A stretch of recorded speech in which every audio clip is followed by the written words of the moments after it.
My name is Rebecca Martinez, and I'm 32 years old. As I stood in my 450 square foot studio apartment, watching my sister Victoria laugh with her friends while pointing at my secondhand furniture, I never imagined that in less than 24 hours, she would discover the truth I'd been hiding for 3 years. The truth that would change everything between us forever. I'd love to know which corner of the globe you're watching from. And if this story speaks to you, make sure to subscribe. Tomorrow's video is one you absolutely can't miss. Oh my god. Becca, you're still living like a college student, Victoria announced, her voice dripping with the condescension I'd grown accustomed to over the years. She gestured dramatically toward my thrift store couch, the one I'd carefully reupholstered myself in a soft gray fabric. Look at this place. It's smaller than my walk-in closet. Her entourage of perfectly manicured friends giggled appreciatively. These were women who measured success by square footage and designer labels, women who had never worked a day in their lives but somehow felt entitled to judge those who did. Standing among them, Victoria looked every inch the successful real estate agent she claimed to be, dressed in what I knew was a $3,000 Chanel suit, her platinum blonde hair styled in perfect waves that cost more than most people's monthly rent. I mean, seriously, she continued, running her finger along my kitchen counter as if checking for dust. When are you going to grow up and get a real apartment? This is embarrassing for our family. I bit my tongue, something I'd perfected over 3 decades of being Victoria's younger sister. She had always been the golden child, the one who married rich at 23, the one who drove luxury cars and lived in a sprawling mansion in the most exclusive neighborhood in Dallas. Meanwhile, I was the family disappointment, the one who chose to work in nonprofit management, helping underprivileged communities access affordable housing. In Victoria's world, my career was nothing more than an expensive hobby, a phase I should have outgrown years ago. The bathroom is literally inside a closet, one of her friends, a woman named Brittany whose husband owned a chain of car dealerships, observed with barely concealed horror. How do you even shower in there?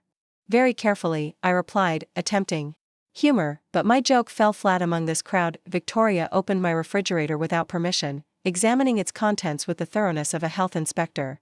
Generic brand everything, she announced to her audience.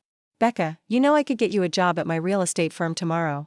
You'd actually make real money for once instead of whatever pittance those charity organizations pay you. The charity organizations. That's how she always referred to my work, as if helping families find safe, affordable housing was some kind of elaborate game rather than a calling that had shaped my entire adult life. What Victoria didn't know, what none of them knew, was that my pittance had grown into something far beyond their comprehension through careful investments, strategic real estate acquisitions, and a business model I'd developed over the past 5 years. I'm fine where I am, Vic, I said quietly, straightening a stack of books on my small dining table. These weren't just any books, they were real estate law texts, investment guides, and architectural journals that I studied religiously. But, to Victoria's eyes, they were just more evidence of my inability to prioritize what really mattered, appearances. Fine. Victoria's laugh was sharp, cutting. Becca, you're 32 years old and you live in a studio apartment that's smaller than most people's bedrooms. You drive a car that's older than some high school students. You shop at discount stores and clip coupons like some kind of. She paused, searching for the most insulting comparison. Like some kind of elderly spinster. Her friends found this hilarious. Their laughter echoed off the walls of my small space, making it feel even more cramped and inadequate. I watched them through the reflection in my window, these women who had never known financial uncertainty, who had never stayed up until 3 a.m. researching market trends and property values, who had never sacrificed their own comfort to help others achieve their dreams of homeownership. Remember when we were kids, Victoria continued, settling herself on my couch as if she owned it, and you used to talk about living in a mansion someday? About having a huge house with a swimming pool and a 3-car garage. Her tone was patronizing. The way adults speak to children about their naive dreams. I guess some people never outgrow their fantasies. I remembered those conversations differently. I remembered a little girl who dreamed not of mansions for their own sake, but of having enough space to help others, to create something meaningful. I remembered planning communities where families could thrive, where children could play safely, where neighbors knew each other's names. But sharing those memories now would only provide Victoria with more ammunition. The worst part, Victoria said, turning to address her friends directly, is that she could change all of this tomorrow if she wanted to. Our parents left us both the same inheritance when they died. But while I invested mine wisely in real estate and married well, Becca here decided to throw hers away on her bleeding heart causes. The inheritance. Another half-truth that Victoria had convinced herself was fact. Yes, our parents had left us money when they died in a car accident 6 years ago. But Victoria had no idea what I'd actually done with mine, no idea about the careful planning and strategic thinking that had gone into every decision I'd made since then. She saw only the surface, the modest apartment, the practical car, the simple clothes, and assumed she understood the entire story. "I just don't understand your choices, Becca," Victoria said, shaking her head with theatrical sadness. "You're intelligent enough, when you apply yourself. You could have had everything I have. Instead, you're—" She gestured around my apartment. With obvious disgust. What Victoria couldn't see, what none of them could see, was the laptop hidden in my bedroom closet, the one that contained spreadsheets tracking properties across 3 states. She couldn't see the secure documents folder that held deeds to 17 rental properties, each one carefully selected and acquired over years of patient planning. She couldn't see the investment portfolio that had grown from our parents' modest inheritance into something that would have shocked her into silence. "Maybe it's not too late," Brittany suggested with false kindness. "I mean, you're still young enough to start over. Find a nice man with a good job, settle down somewhere decent. Somewhere with actual walls between the rooms," added another friend, a redhead whose name I'd forgotten but whose husband owned a successful tech company. Victoria nodded approvingly. "Exactly. You don't have to live like this forever, Becca. You're choosing to live like this. That's what makes it so frustrating for those of us who care about you. Those who care about you." The phrase stung because I knew Victoria believed it was true. In her mind, this impromptu visit with her friends was an intervention, a wake-up call designed to shock me into pursuing what she considered a proper life. She genuinely believed she was helping, which somehow made her condescension even more painful to endure. "The location isn't even that bad," Victoria continued, moving to my window to look out at the street below. "This neighborhood is actually starting to gentrify. If you were smart, you'd buy something here before the prices go up. But I suppose that would require having enough money for a down payment." If only she knew. If only any of them knew that. I own not just my own building, but 3 others on the same block. That the gentrification she spoke of wasn't happening to me, it was happening because of me, because of carefully planned investments and community development projects I'd been orchestrating for years. "The thing is," Victoria said, settling back into my couch and crossing her legs elegantly, "I worry about you. We all do. What happens when you get older? When you can't work anymore? You'll have nothing to show for your life except these little do-gooder projects that nobody will remember 5 years from now." Her words hit their intended target. This was Victoria's specialty, finding the exact pressure point that would cause the most damage. She knew my fears about legacy, about making a lasting impact, about whether the work I was doing really mattered in the grand scheme of things. But what she didn't understand was that those fears had driven me to build something much larger and more sustainable than she could imagine. "I have some news," Victoria announced suddenly, her tone shifting to one of barely contained excitement. "Richard and I are looking at a penthouse. The penthouse, actually. Top floor of the Meridian Tower downtown. 4,500 square feet, floor-to-ceiling windows, private elevator, rooftop terrace with a view of the entire city." The Meridian Tower. My heart skipped a beat, but I kept my expression neutral. I knew that building intimately, had studied its construction progress for months, had walked through its halls more times than I could count.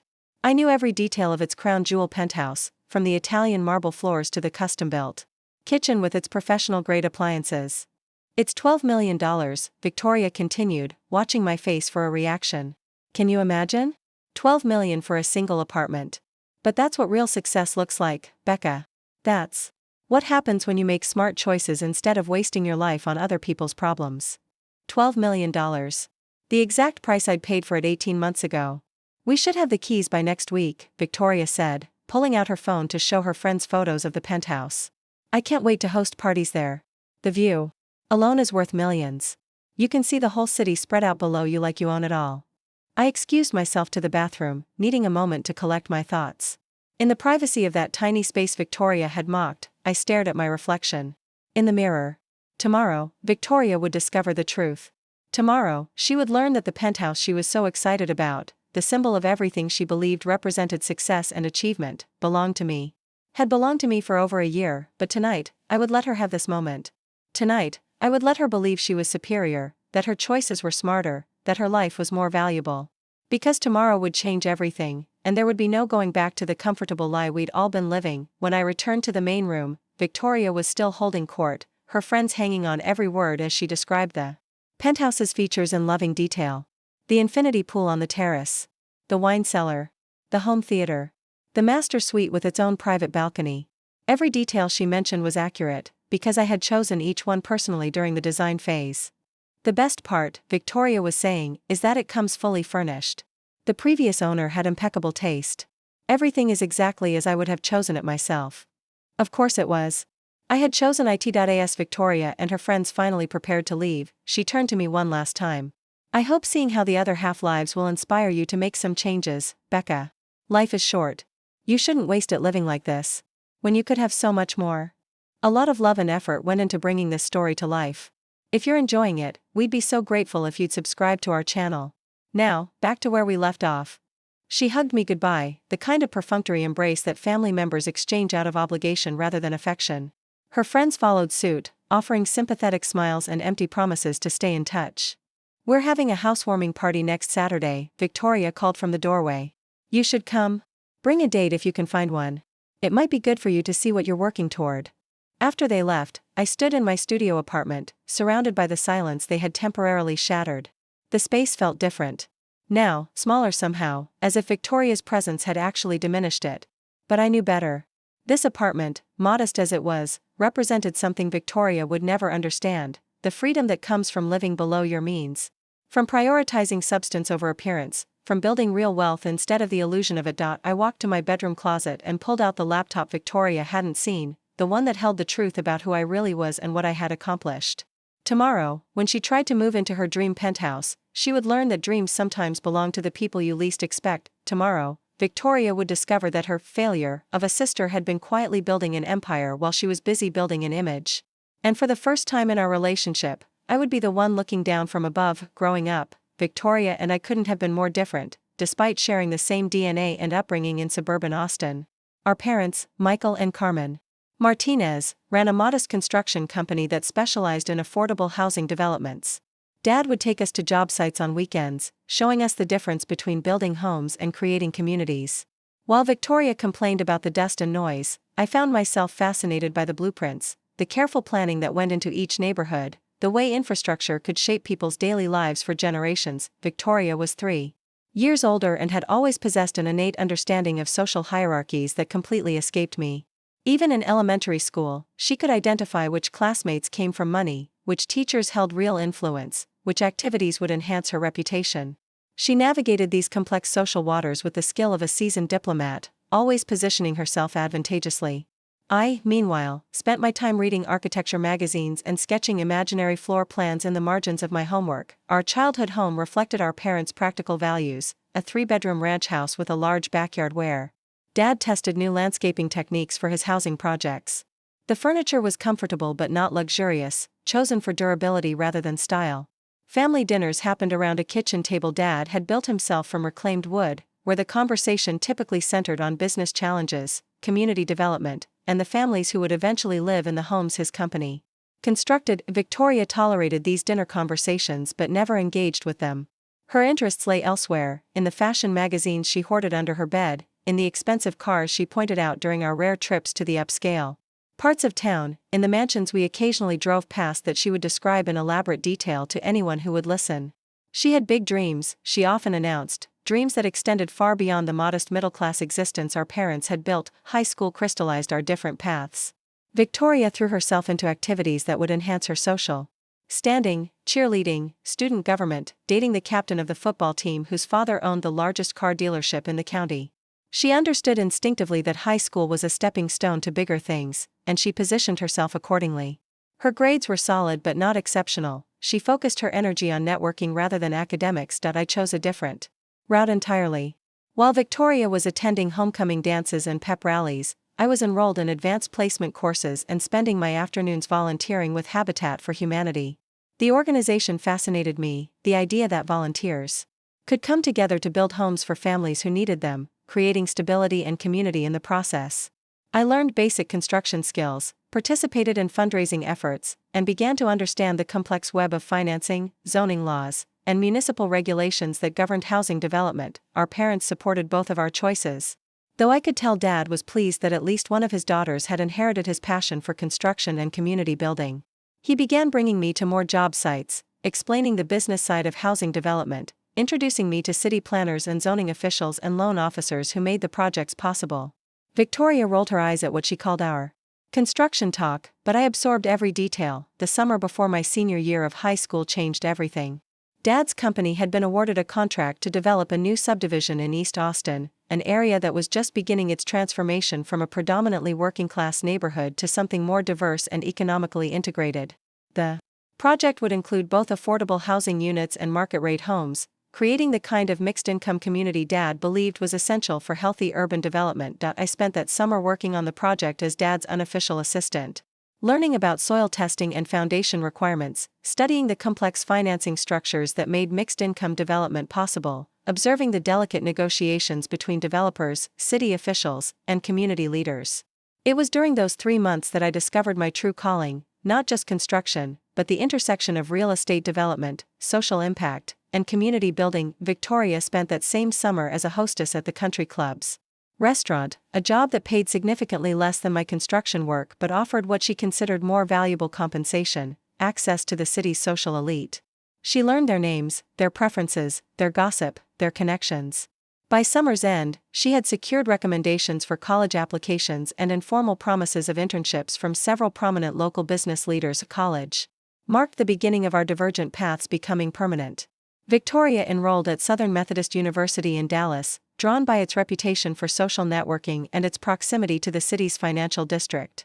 She studied business administration with a minor in communications, choices that reflected her goal of eventually working in real estate or marketing, fields where relationship building mattered more than technical expertise. I chose the University of Texas at Austin, specifically for its acclaimed School of Architecture and its innovative program in community development. My coursework included not just design and construction principles, but also urban planning, housing policy, environmental sustainability, and social justice. I studied the work of architects like Hassan Fathi and John Calthorpe, who had revolutionized affordable housing design. I learned about tax credit financing for low-income housing development, about the Community Reinvestment Act, about zoning reform and transit-oriented development. During college, Victoria and I maintained contact but inhabited completely different worlds.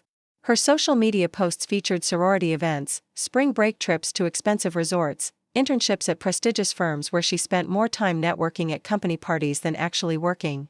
She dated a series of men from prominent Dallas families, each relationship seeming to offer a step up the social ladder she was determined to climb. My college experience was intensely focused on learning and practical application. I spent summers working with nonprofits in cities across the country, affordable housing organizations in San Francisco, community development corporations in Detroit, urban planning agencies in Portland. Each experience taught me something new about the intersection of real estate, public policy, and social impact. I also began to understand the financial mechanisms that made community development possible: tax increment financing, opportunity zones, public-private partnerships, and impact investing. The summer between my junior and senior years, I had an internship with a community development financial institution in Chicago that specialized in financing affordable housing projects in underserved neighborhoods. It was there that I first learned about the potential for significant returns in affordable housing development, particularly when projects qualified for low-income housing tax credits or other government incentives. The organization's portfolio included properties that generated both positive social impact and substantial financial returns for investors. This revelation changed my perspective entirely. I had always assumed that doing good and making money were mutually exclusive, that choosing a career in community development meant accepting financial limitations. But I began to see examples of developers who had built substantial wealth while creating positive social impact, who had used their financial success to fund even more ambitious community development projects. My senior year was spent developing a thesis project that would become the foundation for my future career, a comprehensive plan for sustainable, mixed-income community development that could generate significant returns while addressing affordable housing shortages. The project examined successful models from cities across the country, analyzed their financing structures, and proposed adaptations that could work in Texas markets. Meanwhile, Victoria's senior year was focused on securing the right kind of job, something prestigious enough to impress potential suitors but flexible enough to accommodate the social obligations she considered essential for advancing her position in Dallas society. She eventually accepted a position with a high-end real estate firm that specialized in luxury properties, a job that offered the perfect combination of social networking opportunities and association with wealth. After graduation, our paths diverged even further. Victoria moved to Dallas and threw herself into the city's social scene with characteristic determination. She joined the junior league, attended charity galas, volunteered for causes that were popular among the social elite. Her real estate career provided the perfect cover for her actual focus, finding and marrying someone who could provide the lifestyle she had always wanted. I returned to Austin and took a position with a nonprofit organization that developed affordable housing throughout Central Texas.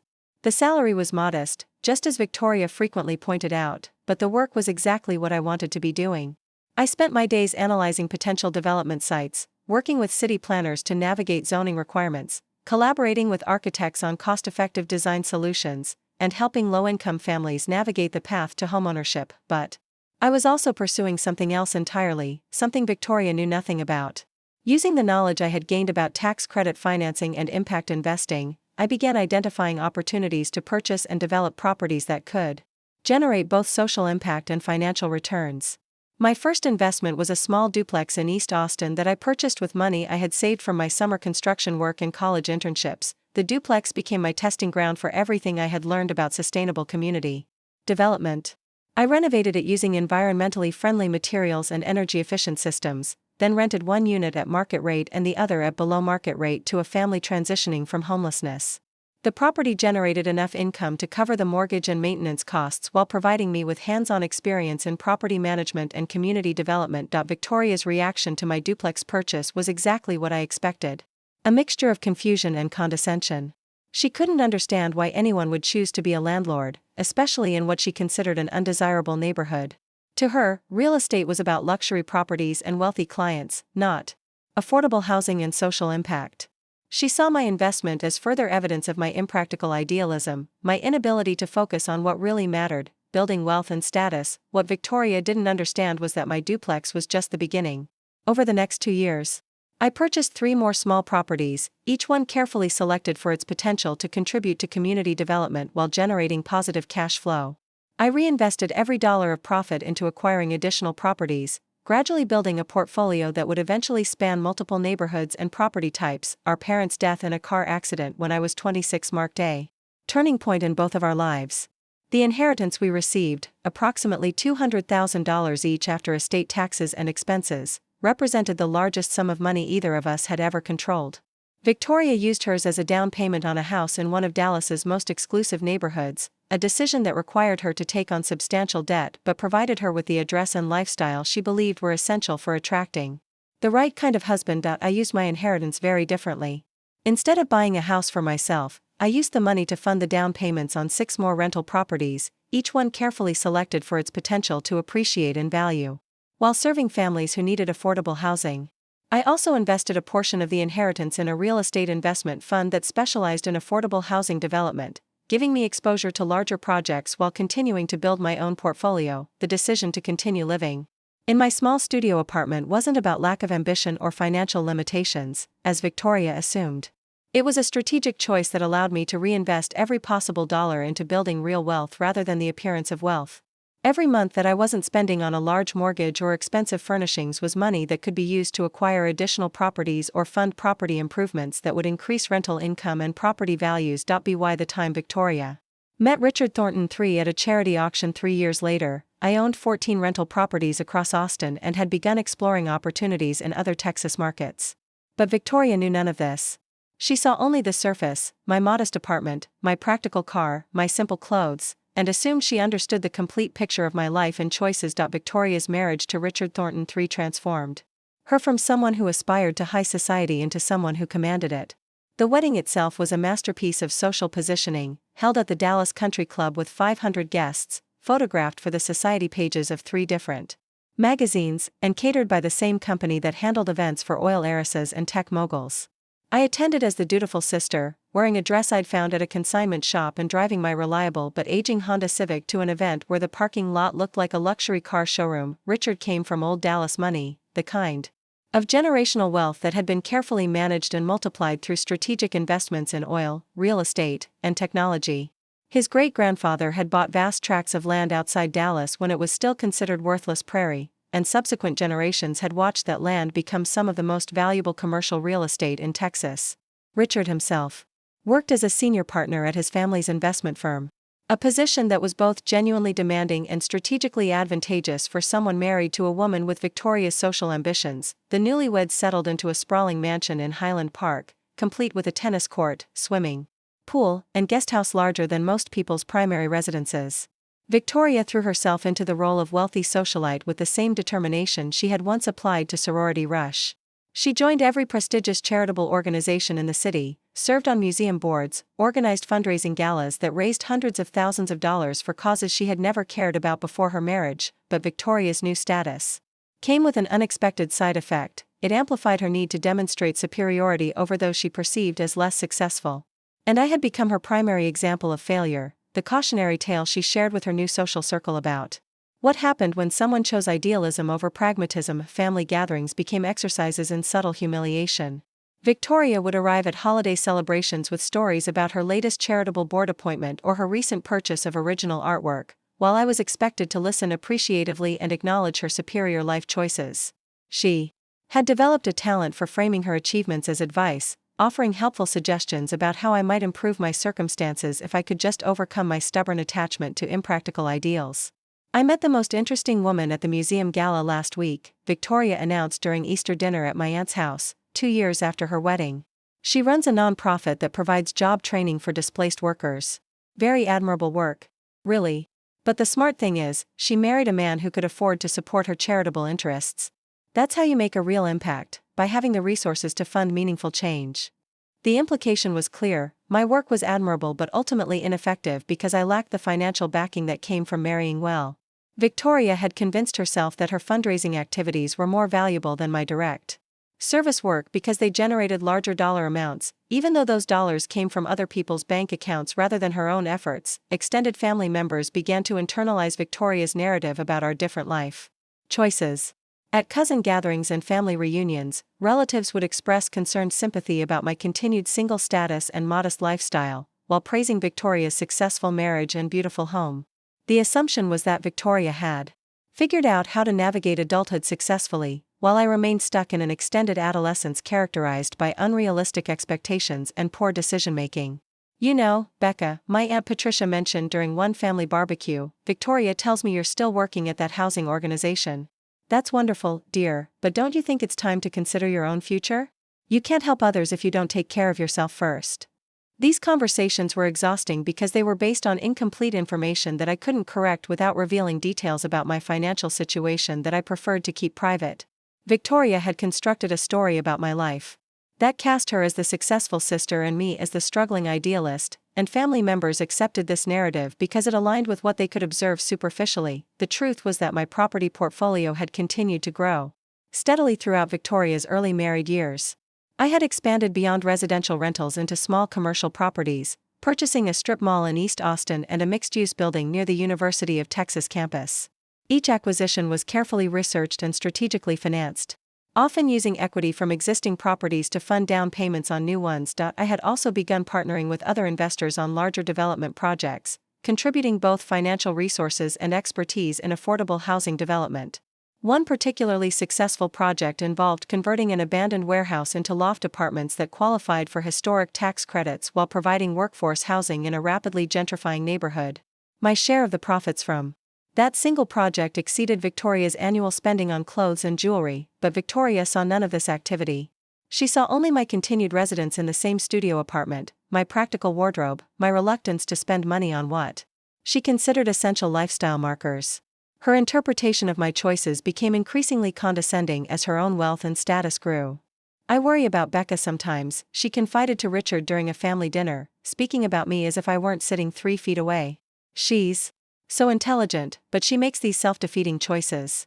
It's like she's afraid of success, afraid of having nice things. Maybe it's some kind of psychological block related to our parents' death." Richard, to his credit, seemed uncomfortable with these public psychoanalyses of my life choices, but he rarely contradicted Victoria directly.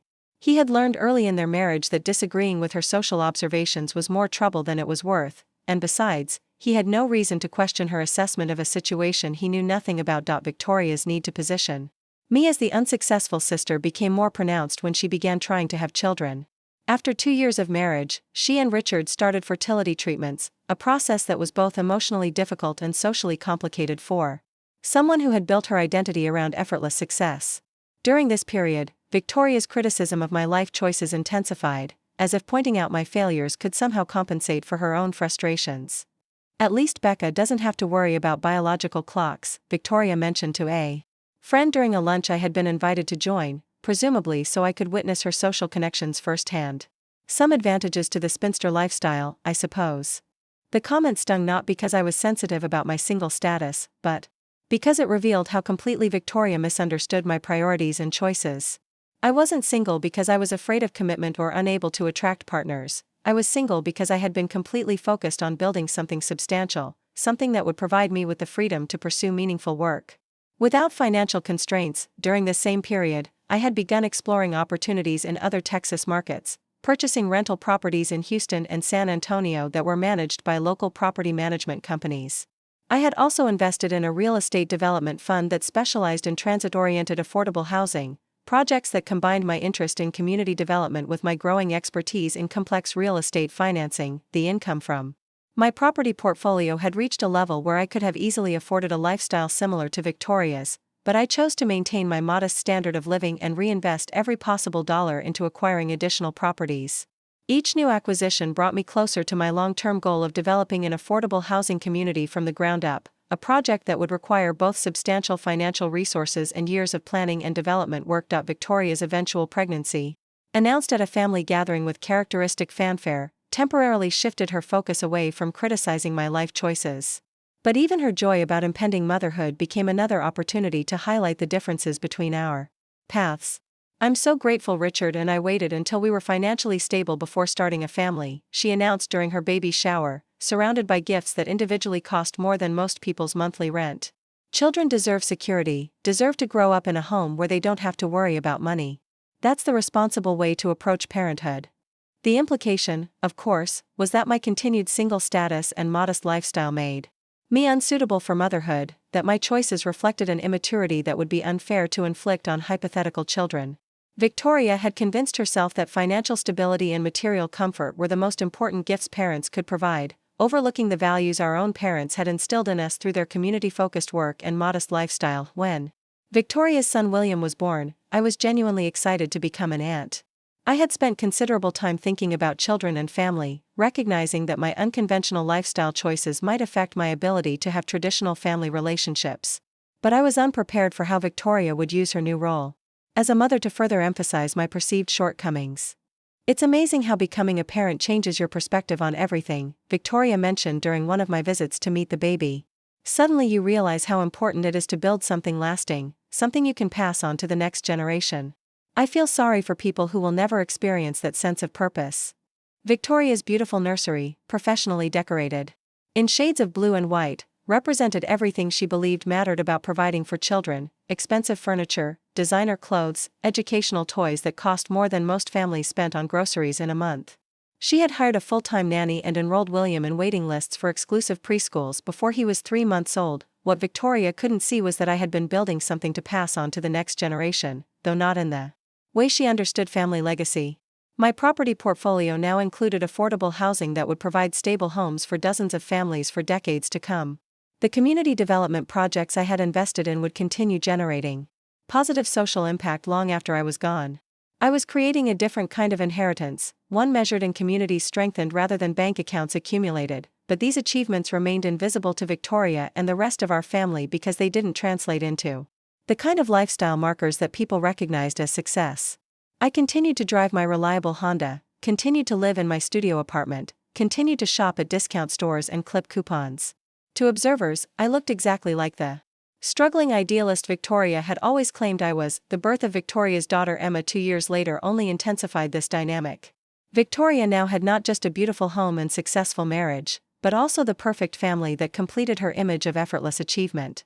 Family photographs showed her in designer dresses holding beautiful children in a mansion that could have graced the pages of architectural magazines. "I just want the children to understand how fortunate they are," Victoria mentioned during a family vacation we all attended when William was 4 and Emma was 2. "They'll grow up with opportunities that not everyone has. I hope they'll use those advantages to make a positive difference in the world." The irony was that Victoria's children were growing up with advantages she didn't even recognize, advantages that came from having an aunt who had spent years building expertise in community development and affordable housing, who understood the intersection of social impact and financial sustainability, who had created a portfolio of properties and investments that could fund meaningful charitable work for generations. But Victoria saw none of this potential. She saw only my continued failure to achieve what she considered appropriate adult milestones: marriage, homeownership, financial stability demonstrated through material possessions. In her mind, I remained a cautionary tale about the dangers of prioritizing idealism over pragmatism, someone to be pitied rather than respected. The phone call came on a Tuesday morning in March, just as I was reviewing financial projections for a new affordable housing development in South Austin. Victoria's voice carried an excitement I hadn't heard since her wedding day, bubbling with the kind of barely contained joy that usually meant she had acquired something expensive or socially significant. "Becca, you will never guess what just happened," she began without any preliminary greeting. "Richard and I just closed on the most incredible property. We're moving to the Meridian Tower, the penthouse, Becca. The actual penthouse." My coffee cup froze halfway to my lips. The Meridian Tower. After 18 months of ownership, countless hours spent in design meetings, and millions of dollars invested in custom renovations, Victoria was claiming my penthouse as her own achievement. "That's quite a coincidence," I managed to say, my voice carefully neutral. "I thought the penthouse was already sold." "It was," Victoria laughed, "but the previous owner apparently had some kind of financial emergency. Richard's connections in the real estate world helped us secure it before it went back on the market. $12 million, Becca. Can you even imagine? We're going to be living in the most exclusive address in all of Dallas." I set down my coffee cup with deliberate precision, buying myself a moment to process what Victoria was telling me. There had been no financial emergency, no urgent sale, no behind-the-scenes real estate maneuvering. What there had been was a carefully orchestrated plan that I had been developing for over a year, waiting for exactly the right moment to reveal the truth about my financial situation to my family. "Richard has such incredible business instincts," Victoria continued, clearly interpreting my silence as stunned admiration. "He recognized immediately that this was a once-in-a-lifetime opportunity. The penthouse comes fully furnished with museum-quality art and custom everything. The previous owner apparently spent a fortune on renovations. Richard thinks probably another $2 million beyond the purchase price. $2.3 million, actually. I had kept meticulous records of every renovation expense, from the Italian marble floors to the smart home technology system that controlled everything from lighting to temperature to security. Every detail had been chosen personally, from the color palette in the master suite to the selection of books in the library, from the wine collection in the temperature-controlled cellar to the art pieces that now decorated the walls. "I'm planning the most incredible housewarming party," Victoria was saying. "Everyone who matters in Dallas will be there. Richard's business partners, my charity board members, all our friends from the country club. This is going to establish us as serious players in Dallas society, Becca. Not just wealthy, but truly elite." The irony was almost unbearable. Victoria was planning to use my own home to establish her social credibility, inviting Dallas's elite to celebrate her achievement in acquiring a property that had never belonged to her husband, had never been for sale, and represented years of my own strategic planning and financial investment. "When do you take possession?" I asked, though I already knew the answer would reveal the elaborate fiction Victoria and Richard had constructed. "Next week," Victoria replied triumphantly. "Richard's lawyers are handling all the final paperwork.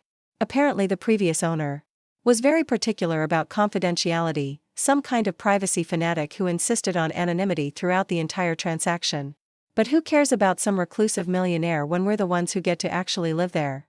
Some reclusive millionaire. I almost laughed at the description. Victoria was so convinced that wealth and success looked like her lifestyle: public displays of luxury, social media documentation of every purchase, constant networking and status signaling, that she couldn't imagine someone building substantial wealth while maintaining privacy and living modestly. "I want you to come to the housewarming party," Victoria continued. "I know you usually avoid our social events, but this is different. This is a family celebrating a major milestone. Besides, it might be good for you to see what real success looks like. Maybe it will inspire you to finally make some changes in your own life." The invitation felt like the final insult, the ultimate expression of Victoria's conviction that she had achieved something I could never attain. She wanted me to attend a party in my own home, to celebrate her imaginary achievement, to acknowledge her superior life choices while standing in rooms I had designed and purchased with money I had earned through years of strategic investment and community development work. "I'll have to check my calendar," I said, though we both knew I would attend. This moment had been inevitable since the day I purchased the penthouse, though I had never imagined it would unfold quite this dramatically. After ending the call, I sat in my studio apartment surrounded by the financial documents and architectural plans that told the real story of the Meridian Tower penthouse. Purchase agreements bearing my signature, renovation contracts in my name, property tax records. Listing Rebecca Martinez as the sole owner. Victoria's fantasy would collide with reality very soon, and the collision would be spectacular. But first, I needed to understand exactly how Richard Thornton III, successful investment banker and member of one of Dallas's most prominent families, had convinced himself that he had purchased a property that was never for sale. The answer, I suspected, lay in the complex web of shell companies and investment vehicles that wealthy individuals use to obscure their financial activities. A few phone calls to my attorney and accountant revealed the truth. Richard had indeed attempted to purchase the penthouse, offering full asking price and waiving all contingencies in an effort to secure what he believed was an unexpected opportunity. His real estate agent, operating on incomplete information, had identified the property as potentially available and had aggressively pursued what appeared to be a private sale opportunity. The confusion stemmed from a legitimate business transaction I had completed the previous month. One of my investment partnerships had purchased a different unit in the Meridian Tower, a smaller but still luxurious 3-bedroom apartment on the 40th floor that we planned to use as a model for affordable luxury housing concepts. The partnership's acquisition had generated legal paperwork and title transfers that had somehow been misinterpreted by Richard's real estate team. Richard's lawyers, working with limited information and operating under pressure to close quickly before other buyers emerged, had structured what they believed was a confidential purchase of the penthouse. They had prepared contracts, arranged financing, and even scheduled a closing date. But the property they were trying to purchase was never available, and the seller they were negotiating with was actually the buyer of a completely different unit. The situation was complicated further by Richard's insistence on absolute discretion.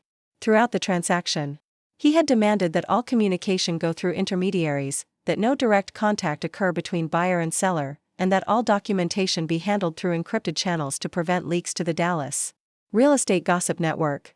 These security measures, designed to protect Richard's privacy, had actually prevented anyone from realizing that the entire transaction was based on a fundamental misunderstanding. By Thursday of that week, Victoria was posting social media updates about packing for their move to the penthouse. Photographs showed designer moving boxes, professional packing services, and careful wrapping of the art collection she and Richard had accumulated during their marriage. She documented every aspect of the process with the enthusiasm of someone who believed she was about to enter a new phase of life defined by unprecedented luxury and social status. Final week in Highland Park, one post announced, accompanied by a photo of their current mansion's grand staircase. Next week we'll be waking up 45 floors above the city in our dream home. Sometimes I can't believe how blessed we are. The comments on Victoria's posts revealed the extent to which her social circle had bought into the narrative of her family's continued ascension. Friends congratulated her on the acquisition, expressed envy about the penthouse's legendary views, and requested invitations to what promised to be the social event of the season. Richard, meanwhile, was dealing with increasingly complex legal and financial obstacles as his attorneys attempted to finalize a transaction that could never actually be completed. Phone calls between lawyers grew more frequent and more frustrated as closing dates were delayed and paperwork requirements seemed to multiply exponentially.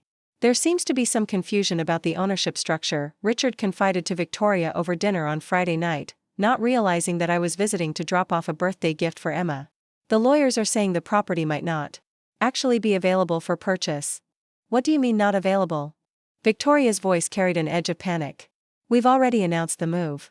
The housewarming invitations went out yesterday. Everything is arranged. I'm sure it's just a paperwork issue, Richard replied, though his tone suggested less confidence than his words conveyed. These high-end transactions can be complicated. There are probably just some regulatory requirements we haven't satisfied yet. Victoria's anxiety was palpable as she began to contemplate the social humiliation that would accompany having to cancel the housewarming party and admit that their penthouse acquisition had fallen through. Her identity had become so intertwined with projecting effortless success that any public failure felt like an existential threat. Maybe we should postpone the party, she suggested reluctantly. Just until the paperwork is finalized. Absolutely not, Richard replied firmly. I've built my career on closing deals that other people consider impossible. This is just another negotiation challenge. We'll be in that penthouse by next weekend, regardless of what obstacles we have to overcome. Richard's determination to complete the impossible transaction intensified throughout the weekend. He enlisted additional legal counsel, contacted real estate brokers throughout the city, and even hired a private investigator to research the mysterious previous owner who seemed determined to maintain anonymity despite supposedly wanting to sell. By Monday morning, Richard had discovered enough information to realize that the transaction he had been pursuing was fundamentally flawed. The penthouse was not for sale, had never been for sale, and was owned by someone who had no intention of selling. But rather than accepting this reality, Richard convinced himself that this was simply a negotiation tactic, a way for the owner to drive up the price or extract additional concessions. "I'm going to make an offer they can't refuse," Richard announced. To Victoria over breakfast. $15 million. Cash. No contingencies. If they want to play hardball, we'll show them what serious buyers look like. Victoria's relief was immediate and obvious. $15 million was more than they had planned to spend, but it was within their financial capabilities, and more importantly, it would allow them to proceed with the housewarming party and maintain their social credibility. "You're incredible, Richard," Victoria said, kissing him with the enthusiasm of someone whose social standing had just been rescued from disaster. "This is exactly why I married you. You never accept defeat." Richard spent Monday and Tuesday attempting to communicate his increased offer through the complex network of intermediaries and shell companies he believed were representing the penthouse's owner. But each attempt to initiate contact was met with polite but firm responses indicating that the property was not available for purchase at any price. By Wednesday, Richard's frustration had evolved into something approaching desperation. The housewarming party was scheduled for Saturday evening, invitations had been sent to 200 of Dallas's most prominent citizens, and catering had been arranged for an event that was supposed to establish the Thornton family's position at the apex of the city's social hierarchy. "I don't understand what these people want," Richard complained to Victoria as they sat in their Highland Park mansion, surrounded by packed boxes and mounting evidence that their move to the penthouse was not going to happen as planned. "Everyone has a price. Everyone wants to make a deal. This anonymous owner is either completely irrational or playing some kind of elaborate game." Neither Richard nor Victoria could imagine that the anonymous owner was someone they knew personally, someone who had been sitting quietly in their orbit for years, building substantial wealth while maintaining the appearance of financial struggle. The possibility that I owned the penthouse they were trying to purchase was so far outside their conception of reality that it never occurred to them as a potential explanation for the mysterious obstacles they were encountering. Friday afternoon brought the final confirmation that their penthouse dreams were about to become a very public nightmare. Richard's primary attorney called with news that the property's actual owner had been identified and contacted directly, and that owner had categorically refused to consider any purchase offer, regardless of price or terms. "Who is it?" Victoria demanded when Richard shared this information. "Who is this person who's ruining our lives?"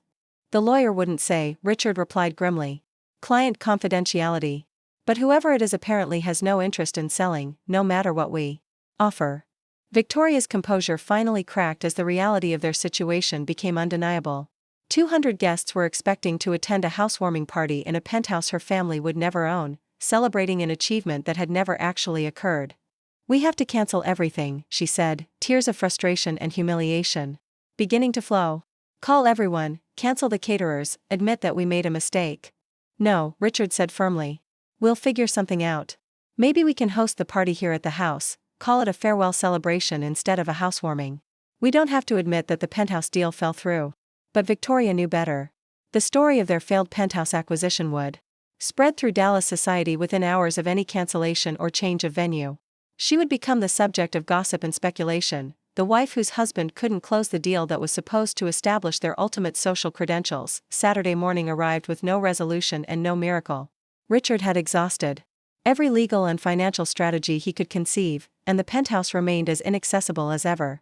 Victoria sat in her Highland Park kitchen, staring at catering contracts and florist receipts for a party that could no longer happen as planned. That's when I decided it was time to make the phone call that would change everything between us.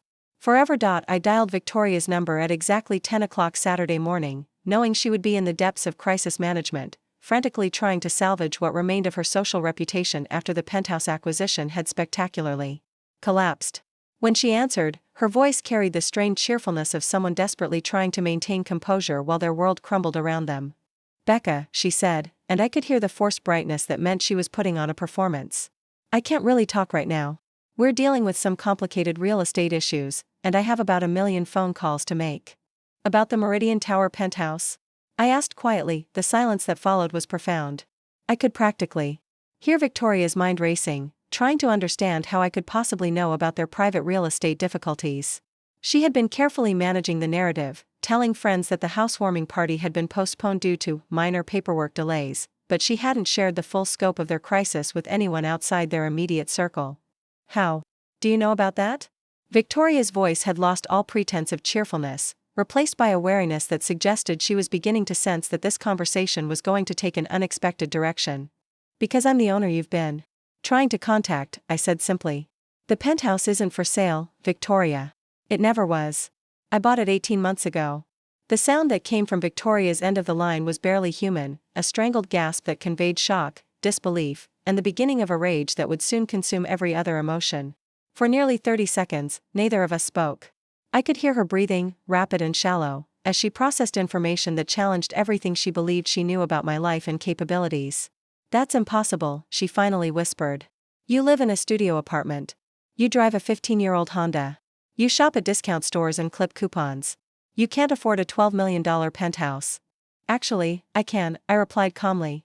I could afford several $12 million penthouses if I wanted them. But I chose to buy just one, and I chose to live modestly while building real wealth instead of the appearance of wealth.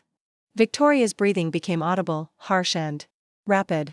I could picture her in her Highland Park kitchen, surrounded by the evidence of her failed social ambitions, catering contracts for a party that couldn't happen, moving boxes for a home she would never own, invitations to an event that would now become a source of humiliation rather than triumph. You're lying, she said, but her voice lacked conviction. This is some kind of sick joke. You're trying to make me feel bad about your failures by pretending to own property worth more than most people see in a lifetime. Victoria, I need you to listen very carefully, I said, maintaining the same calm tone. Go to your computer and look up the property records for the Meridian Tower penthouse. The owner's name is listed as RM Holdings, LLC. That's my company. I can text you the documentation if you need proof. I heard the sound of rapid footsteps, then the clicking of computer keys. Victoria was checking the records, searching for evidence that would either confirm or refute what I was telling her. The silence stretched for several minutes, punctuated only by occasional sharp intakes of breath that suggested she was finding exactly what I had told her she would find. RM Holdings, she said finally, her voice flat and mechanical. Rebecca. Martinez Holdings. Yes, I confirmed. I've owned that penthouse for 18 months. Every piece of furniture Richard admired, every artwork he photographed, every custom detail he praised, I chose all of it. The wine collection he was excited about inheriting from the previous owner? I selected every bottle personally. Victoria's silence was different now, heavier with the weight of realization. She was beginning to understand that everything she believed about our relative positions in life had been fundamentally wrong, that while she had been performing wealth and status, I had been quietly accumulating the real thing. How, she whispered. How is this possible? You work for a nonprofit. You live like someone who can barely afford rent. I work for a nonprofit by choice, not necessity, I explained. And I live modestly because every dollar I don't spend on impressing other people is a dollar I can invest in building something sustainable. Do you want to know what I really do, Victoria? Do you want to understand how someone like me could afford something like this? She didn't answer, but I could hear her breathing, still rapid but now mixed with something that might have been sobbing. The woman who had spent years pitying my life choices, who had used my supposed failures to highlight her own successes, was discovering that her entire understanding of our relationship had been based on fiction. I own 43 properties across Texas, I continued. Residential rentals, commercial buildings, mixed-use developments. My portfolio generates more income every month than Richard makes in a year. I've been quietly building this for over a decade while you've been focused on appearances. But why? Victoria's voice was barely audible now. Why live like that if you don't have to? Why let everyone think you're struggling when you could have anything you want? Because I do have what I want, I replied. I have financial independence, meaningful work, and the freedom to make choices based on my values rather than other people's expectations. What I don't have is the need to perform my success for an audience.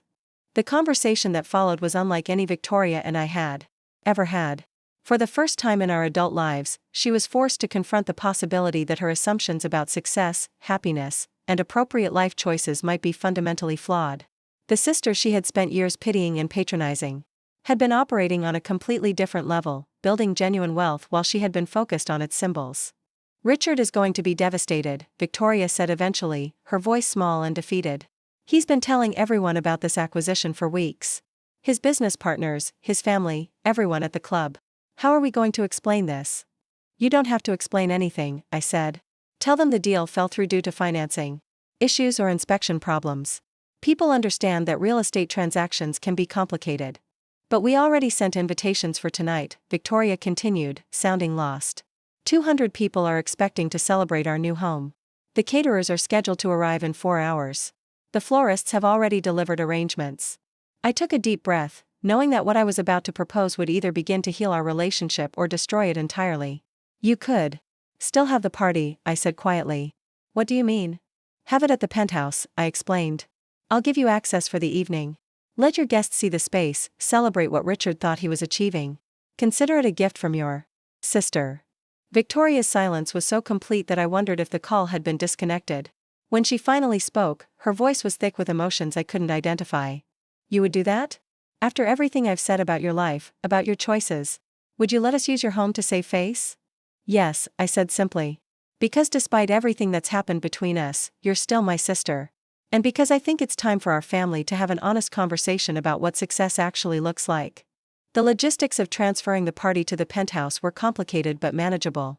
I contacted the building's concierge service to arrange access, coordinated with the catering company about the change of venue, and even offered to cover the additional costs associated with moving the event to a different location on such short notice, but the real complexity wasn't logistical, it was emotional.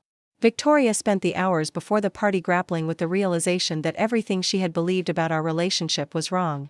The sister she had spent years condescending to, the family member she had held up as an example of poor life choices, owned property worth more than her and Richard's combined net worth. I don't understand you, Victoria said during one of our phone calls that afternoon as she supervised the caterer's setup in my penthouse. If you could afford all this, why did you let me think you were struggling? Why didn't you ever correct me when I was condescending? I supplied it gently. Because I didn't need your approval or recognition to feel good about my choices. And because I hoped that eventually you might realize that there are different ways to define success. Victoria was quiet for a long moment. I've been horrible to you, she said finally. For years, I've been absolutely horrible. I've judged your life, criticized your choices, treated you like a failure when you were actually. God, Becca, you own more real estate than most developers. You weren't horrible, I said, though we both knew this wasn't entirely true. You were operating based on the information you had. You saw someone living modestly and assumed that meant living unsuccessfully. It's a common mistake. But I should have known better, Victoria insisted. I should have trusted that you knew what you were doing, should have respected your choices even if I didn't understand them. Instead, I spent years making you feel bad about decisions that were actually brilliant. The transformation in Victoria's voice was remarkable. The confidence and superiority that had characterized her tone for years had been replaced by something approaching humility, a recognition that her understanding of the world was far more limited than she had realized. As evening approached and guests began arriving at the Penthouse, Victoria faced the challenge of hosting a party in a home that belonged to the sister she had spent years dismissing. The irony was inescapable. She was celebrating Richard's supposed achievement in acquiring property that had actually been owned by the family member she considered least successful, but something unexpected happened as the evening progressed. Instead of feeling humiliated by the situation, Victoria began to experience something that might have been pride. Not pride in her own achievements, but pride in being related to someone who had accomplished something genuinely impressive while maintaining complete discretion about it. Ladies and gentlemen, Richard announced to the assembled guests, his voice carrying across the penthouse's main living area, I want to thank you all for joining us tonight to celebrate family, really. This beautiful home belongs to someone very special to us, someone who has generously allowed us to host this gathering. I watched from the kitchen doorway as Richard continued his impromptu speech, choosing his words carefully to acknowledge the truth without providing details that might embarrass him or Victoria. The guests listened politely, though I could see confusion on some faces as they tried to understand why they were celebrating a home acquisition in a house that apparently belonged to someone else. Victoria's sister Becca has been an inspiration to our family, Richard continued, and I saw Victoria's eyes widen in surprise at this public acknowledgement. She's shown us that there are many different ways to define success, many different paths to building something meaningful. Tonight, we're celebrating not just beautiful architecture and impressive views, but the wisdom to recognize achievement in all its forms.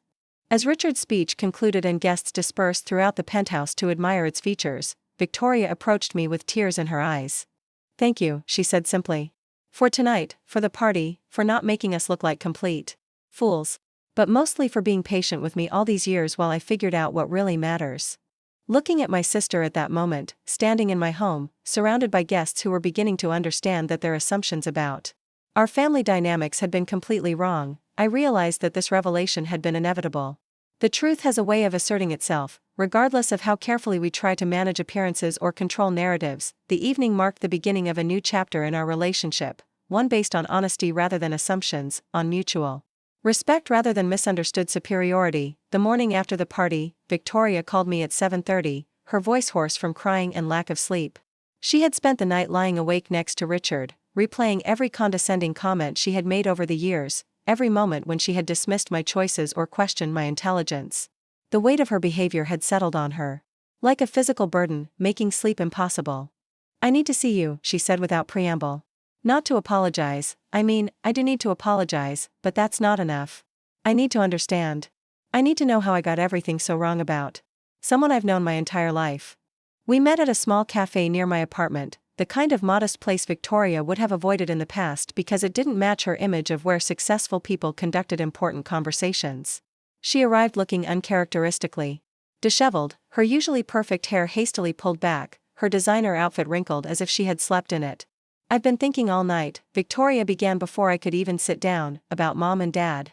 About how they raised us. About the values they tried to teach us that I somehow completely missed." She paused, staring into her coffee cup as if it might contain answers to questions she was only beginning to formulate. "They never cared about impressing people, did they? They cared about building communities, helping families, creating something that would last beyond their own lives. And somehow I convinced myself that those values were naive, that the real world required different priorities." I watched my sister grapple with revelations that went far beyond the simple discovery of my financial success. She was questioning fundamental assumptions about worth and achievement that had guided her decisions for over a decade. "When you bought that first duplex," Victoria continued, "I thought you were wasting money on a depreciating asset in a bad neighborhood. I actually felt sorry for you. I couldn't see that you were doing exactly what Dad had taught us, investing in community development, creating affordable housing, building something meaningful." The conversation that followed lasted 4 hours and covered territory we had never explored as adult sisters. Victoria wanted to understand not just how I had built wealth, but why I had chosen to build it the way I had.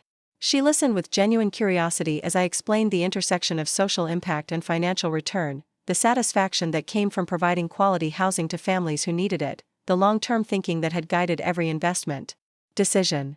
"Show me," Victoria said suddenly. "I want to see your properties. I want to understand what you've actually built." That afternoon, we drove through East Austin, visiting apartment complexes and single-family homes that comprised part of my portfolio.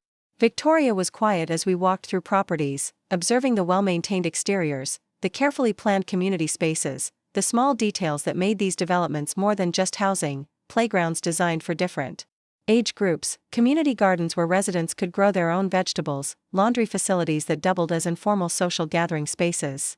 "These aren't just rental properties," Victoria said as we stood in the courtyard of a 12-unit apartment complex I had developed 3 years earlier. "They're communities. You've created actual communities." At one property, we encountered Mrs. Chen, an elderly tenant who had lived in one of my buildings for 2 years. She recognized me immediately and insisted on showing Victoria the garden plot she maintained behind her unit, proudly displaying tomatoes and herbs she had grown herself. "Miss Rebecca is the best landlord I've ever had," Mrs. Chen told Victoria, with obvious affection. "When my grandson needed help with college applications, she connected us with tutoring services. When the washing machines broke, they were fixed the same day. She cares about us as people, not just as rent checks." After Mrs. Chen returned to her apartment, Victoria was quiet for several minutes. "She loves you," she said finally. "That woman genuinely loves you because of how you've treated her. When's the last time someone felt that way about me because of my work or my contributions?" The question hung between us, unanswered because we both knew the truth. Victoria's charitable work, while generating substantial funds for worthy causes, had been motivated primarily by social positioning rather than genuine passion for the missions she supported. She had never developed the kind of personal relationships with beneficiaries that came from hands-on involvement in community development. Our next stop was the mixed-use development downtown where I had converted an abandoned warehouse into affordable loft apartments. The project had required 2 years of planning, community input sessions, environmental remediation, and careful coordination with city officials to navigate historic preservation requirements. The result was 48 units of workforce housing in a rapidly gentrifying neighborhood, along with ground floor retail space reserved for local small businesses. "This is where I want to live," Victoria said as we toured one of the model units. "Not the Highland Park mansion, not even the Meridian Tower penthouse. This feels real in a way those other places never did." I was surprised by her reaction. The apartments were beautiful but modest, open floor plans with exposed brick walls, modern appliances, large windows that brought in natural light. They were designed for people who valued quality and sustainability over luxury and ostentation. "Why?" I asked. "What appeals to you about this?"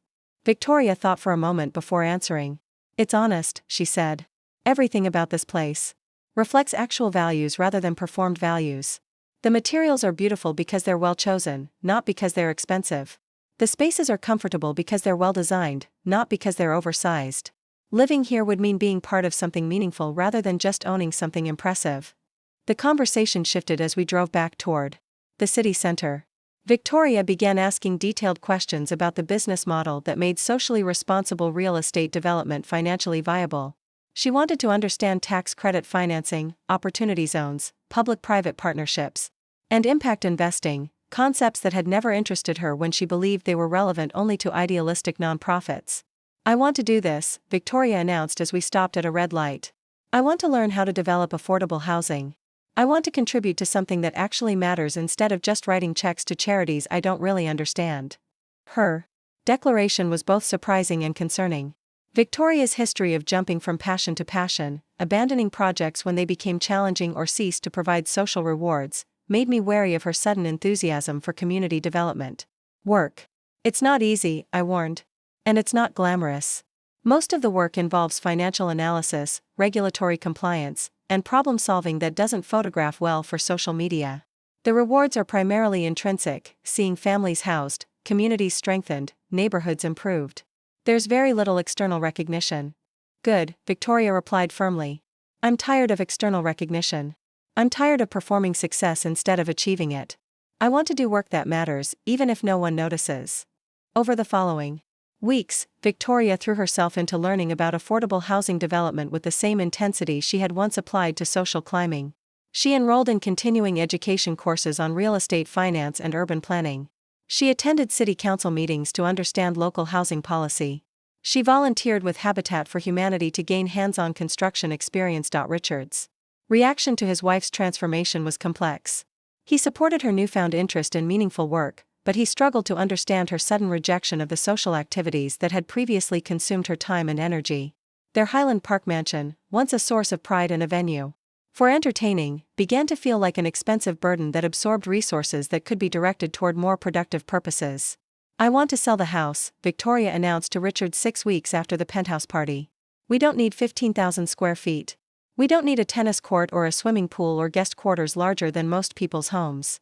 We need enough space to live comfortably, and we need the equity from this house to fund something that actually makes a difference." Richard's initial resistance was understandable. The Highland Park mansion represented years of financial planning and social positioning. Selling it would mean abandoning the lifestyle they had worked to achieve, the social circles they had cultivated, the image they had projected to the Dallas business community, but Victoria's arguments were compelling. The monthly costs of maintaining their current lifestyle, mortgage payments, property taxes, utilities, landscaping, household staff, exceeded the median family income in Dallas. Those same resources could fund the development of affordable housing that would provide homes for dozens of families while generating sustainable returns for investors. "Think of it as an investment reallocation," Victoria explained to Richard over dinner one evening. "Instead of investing in our own comfort, we invest in community development. Instead of owning one oversized house, we help create homes for multiple families while building long-term wealth." Richard's transformation was slower than Victoria's but equally significant. As a senior partner at his family's investment firm, he had access to institutional capital that could fund large-scale affordable housing projects. He began researching the sector, attending conferences on impact investing, and meeting with developers who specialized in socially responsible real estate development. "There's a substantial market opportunity here," Richard admitted during a family dinner at my apartment 3 months after the Penthouse revelation.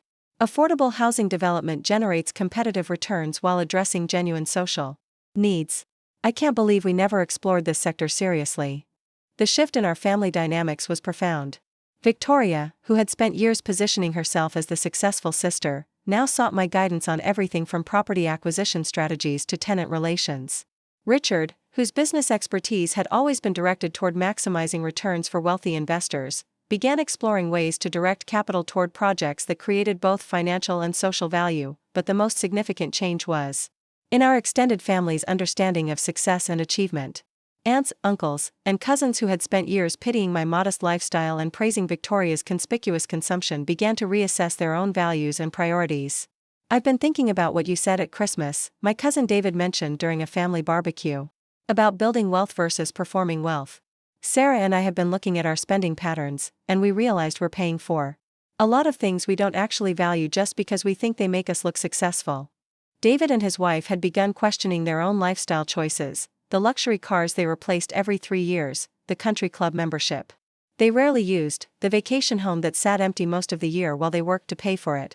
They weren't ready to make dramatic changes, but they were beginning to understand that their definition of success might be limiting rather than liberating. Victoria's children, William and Emma, adapted to their family's changing priorities with the flexibility that children often display when adults provide consistent leadership and clear explanations. Victoria involved them in age-appropriate discussions about housing insecurity, community development, and the difference between wants and needs. "Mom, why did we move from the big house?" 8-year-old William asked during one of our family dinners. "Because we realized we didn't need so much space for ourselves," Victoria explained patiently. "And we wanted to use our money to help other families have homes too. Do you remember Mrs. Chen, who showed us her garden? She needed a safe, affordable place to live, and Aunt Becca helped make that possible." Emma, now 6, nodded seriously. "So helping other people is more important than having a big house?" "Helping other people is one way to use our resources," Victoria replied. "And it turns out it makes us happier than just buying things for ourselves." 6 months after the Penthouse party, Victoria and Richard had completely restructured their lives around principles of impact investing and community development. They sold the Highland Park mansion and purchased a modest but comfortable home in East Austin, within walking distance of several of my affordable housing developments. The equity from their mansion sale became seed funding for their first community development project, a mixed-income apartment complex that would provide workforce housing while generating returns sufficient to fund future projects. "I feel like I'm finally doing the work I was meant to do," Victoria told me as we reviewed architectural plans for her development project. "For the first time in my adult life, I'm excited about Monday mornings instead of dreading them." The transformation hadn't been easy. Victoria lost some friendships as her priorities shifted away from social networking and conspicuous consumption.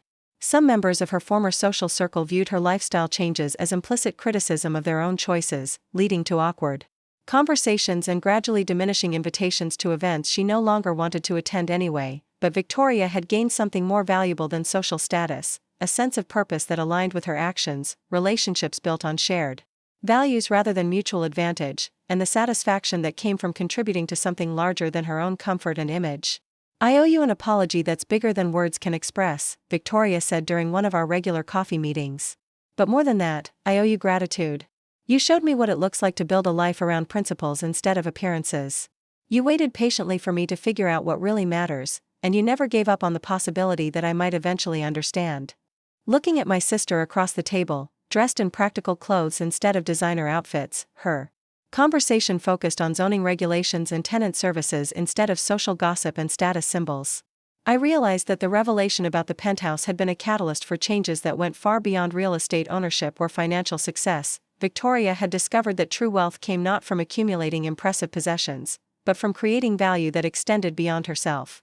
And in making that discovery, she had found a version of herself that was both more authentic and more fulfilled than the person she had spent years performing for others. 2 years have passed since that transformative Saturday when Victoria discovered the truth about my penthouse ownership, and the changes in our family continue to ripple outward in ways none of us could have anticipated.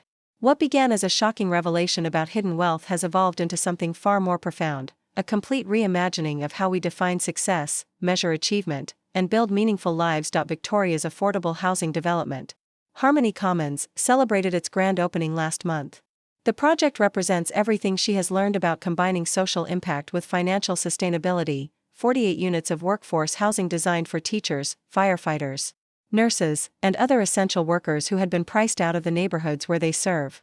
The development includes community spaces, energy-efficient design, and partnerships with local nonprofits to provide residents with financial counseling and homeownership preparation programs. Standing in the courtyard during the ribbon-cutting ceremony, watching families receive keys to their new homes, Victoria wept openly. These weren't tears of frustration or humiliation like those she had shed 2 years earlier, but tears of joy and fulfillment that came from witnessing the tangible impact of her work. "I never understood what satisfaction felt like," Victoria confided to me later that evening as we toured the completed apartments. "I thought success was other people's admiration, other people's envy. I didn't know it could be this quiet sense of rightness, this feeling that you're contributing something valuable to the world." Richard's transformation has been equally remarkable, though more gradual and methodical. His investment firm now manages a $100 million fund dedicated to affordable housing development across Texas. The fund has attracted institutional investors who recognize that impact investing can generate competitive returns while addressing critical social needs. Richard speaks regularly at industry conferences about the business case for affordable housing development, using his credibility in traditional finance circles to legitimize what was once considered purely charitable work. "The numbers are compelling," Richard explained during a recent presentation to potential investors. "Affordable housing development in growing markets like Austin and Dallas generates returns that meet or exceed those of traditional real estate investments, while also qualifying for tax credits and other incentives that enhance overall profitability. More importantly, these investments create stable communities and support local economic development in ways that benefit everyone. But perhaps the most significant changes have been in the smaller, daily aspects of how our family approaches life and relationships." Victoria's children, William and Emma, now 10 and 8 respectively, have grown up understanding that their family's wealth comes with responsibilities to their community. They volunteer at food banks, participate in neighborhood cleanups, and have learned to evaluate their wants against their needs in ways that many adults never master. "Mom, do I really need new soccer cleats, or do I just want them?" William asked recently when Victoria offered to replace his perfectly functional but slightly scuffed equipment. His question reflected a level of self-awareness and value consideration that most children never develop because their parents never model it consistently. Emma has become fascinated with architecture and urban planning, often accompanying Victoria and me to construction sites and community meetings. She asks sophisticated questions about why buildings are designed certain ways, how neighborhoods develop over time, and what makes some places feel welcoming while others feel isolating. "I want to design houses that make people happy," Emma announced during a recent family dinner. "Not big houses that show off, but houses that help families be together and feel safe." Her comment reminded me powerfully of my own childhood dreams, but with a sophistication and social awareness that I didn't develop until college. Emma and William are growing up with an understanding of the intersection between individual choices and community impact that will serve them throughout their lives. The extended Martinez family has also undergone significant changes, though some members have embraced new perspectives more readily than others. My cousin David and his wife Sarah downsized from their McMansion to a modest home in a walkable neighborhood, using the equity to fund their children's education and increase their charitable giving. They've discovered that living below their means provides freedom and peace of mind they never experienced when they were focused on maintaining an expensive lifestyle. Other family members have been more resistant to examining their own assumptions about success and consumption. Some aunts and uncles continue to measure achievement primarily through material accumulation, though they're more careful now about expressing judgment regarding lifestyle choices that differ from their own. The family dynamics are more complex now, but also more honest. "It's interesting how people react when you stop playing the game they're all invested in," Victoria observed during one of our regular coffee meetings. "Some people are relieved because they were tired of the competition too. Others feel threatened because your choices challenge the assumptions their own choices are based on." Victoria's social circle has changed dramatically, though not as drastically as we initially expected. While she lost some friendships with people who couldn't understand her shift in priorities, she discovered that others in her former social circles had been questioning their own values and were grateful to find someone willing to model alternative approaches to wealth and status. Margaret Williamson, whose husband owns the largest construction company in Dallas, approached Victoria at a charity event 6 months ago with surprising news.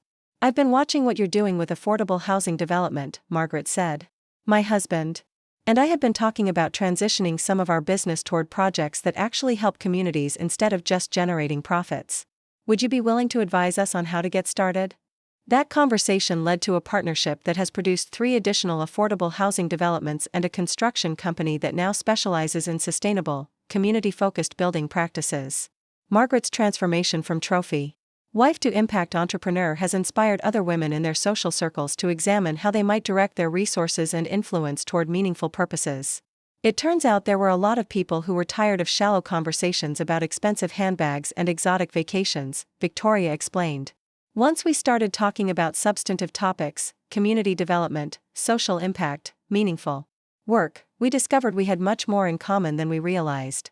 The professional changes in Victoria's life have been accompanied by personal growth that extends far beyond career development.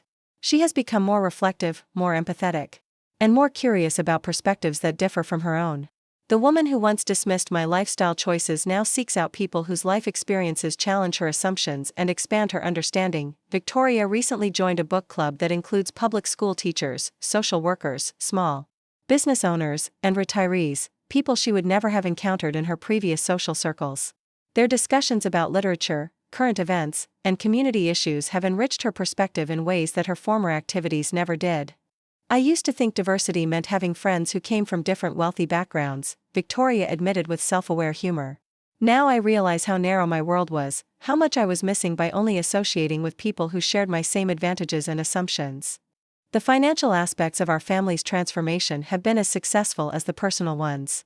Victoria and Richard's impact investing approach has generated returns that exceed what they achieved through traditional investment strategies, while also creating measurable positive outcomes for the communities where they work.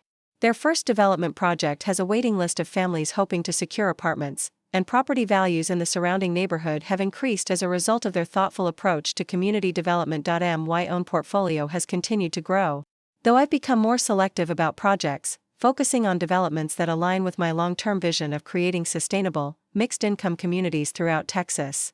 The success of our family's collaborative approach to affordable housing development has attracted attention from other developers and investors who are interested in replicating our model in other markets.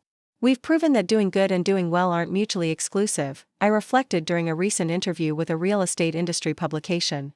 In fact, we've found that focusing on community impact often leads to better financial outcomes, because it requires more thoughtful analysis and longer-term thinking than purely profit-driven development.